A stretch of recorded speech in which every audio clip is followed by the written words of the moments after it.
ta sắc tiếng trăng tiếng tơ se hoa tin anh cũng cứ vui à làm gió tỏa đã làm rami em buồn là mình không làm rây quan trọng là mình không làm rây quy lên tu cà rây ngoài rồi bù mình chỉ phân rồi quan trọng là mình không làm rây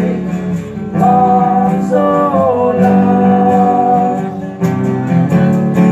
chân mình doa quay anh là bên đã quang anh sức bình sai anh giết lưu cho arivo anh làm đủ làm rồi là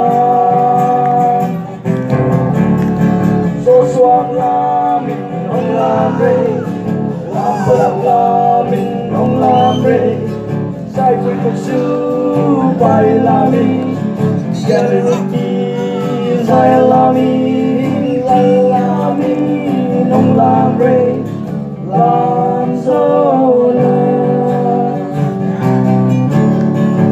đời tình ông làm ta rây